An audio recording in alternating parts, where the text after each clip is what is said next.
Hey there, friends, and welcome back to another 3-Minute Thoughts. My name is Derek, and in the next 3 minutes, we're going to jump into the last 3 chapters of this book, Job chapters 40 through 42.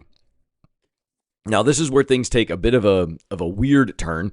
We start to see some descriptions of a couple of creatures. Some call them mythological, others try to draw lines to something that already exists. The point is, well, let's jump into this real quick. So chapter 40 and 41, we see God continuing to speak. This is a conversation now between God and Job. God invites Job to respond to his earlier questions. Okay, what do you have to say about all these things? But Job is overwhelmed. He's unable to answer them, and he simply says, "I am unworthy. How can I reply to you?" God challenges Job even further, asking him if he can truly question or rival God's justice and power. He goes on then to describe these 2 creatures. One is Behemoth. Behemoth is a land creature.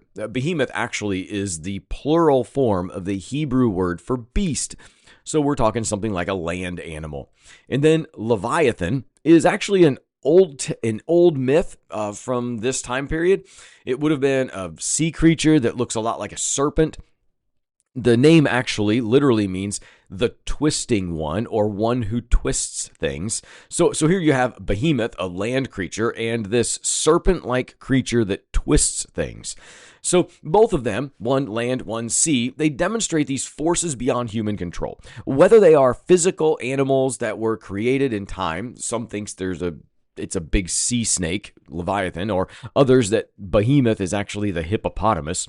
But there are some fanciful things that have been added into it, some almost mysterious qualities of fire and metal bones and such, that I think are demonstrating that there's something bigger at play than just a simple created beast.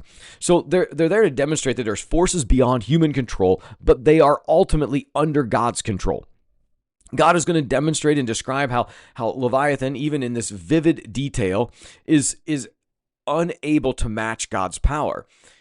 As the entire book ends in chapter 42, Job is humbled and he submits to God, acknowledging that God is great and admitting his own personal limits in understanding.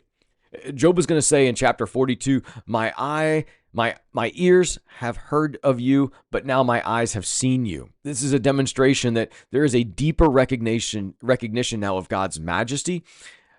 He's going to repent of his earlier words, his doubt, not because of guilt for sin, but rather recognizing that God is majestic and powerful. So as we round this whole thing out, we see God is powerful, man is limited, and now Job worships God because of his majesty. That's it for today. Congratulations on finishing the book of Job. Be well, friends.